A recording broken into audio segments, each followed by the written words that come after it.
In other news this morning, we're approaching 10 years since the September 11th terrorist attacks. Today, the Bay Area will pause to mark the anniversary. Later today, people will gather to see a piece of battered steel just brought here from Ground Zero.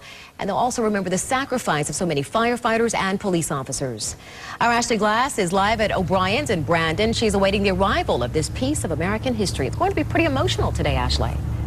It is, Dia. The Nam Knights chapter based right here in Brandon. They're the ones behind this effort. I've gotten to know them pretty well, too. They're made up of a lot of ex-military and police officers from all over the country. They are the ones that brought this piece of steel all the way from Ground Zero back here to the Bay Area. And today they want everyone to come to this O'Brien's restaurant here in Brandon and see it. Andy Huber has a long drive ahead. His mind racing. Especially this time of year. He's headed for New York City.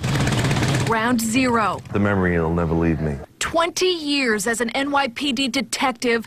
He was there September 11th, 2001. My role that day when we went down there was rescue and recovery. You can't imagine 16 acres just utterly destroyed. The memories are painful, but sacred to Andy, down to the shirt he wore for days on end of digging through rubble. My shirt that still has the dust from that day, that dust is the people that lived, and I'm not just going to wash it away, you know.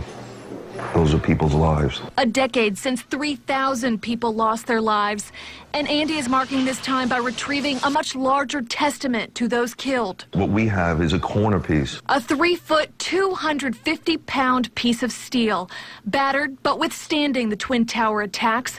Andy will load it on his trailer in New York and bring it to a new home. To have a piece of that here so they can see it and touch it, I think will mean a lot to the people of Brandon, Valrico. It will mean a lot to Andy's Nam Knights Chapter 2. The military and police support group sent Andy off to New York with the sunrise. They'll be awaiting his return with that piece of steel. To me, that's kind of special because those rivets and bolts never broke. Even though the buildings came crashing down, that bond of steel never broke. And it kind of reminds me of the brotherhood that we have with the Nam Knights.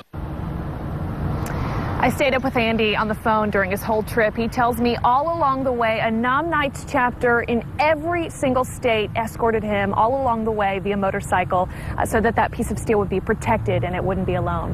Andy is inviting everyone to come to this O'Brien's here in Brandon today, hear more about his trip, and see this piece of steel just arriving here in the Bay Area straight from Ground Zero.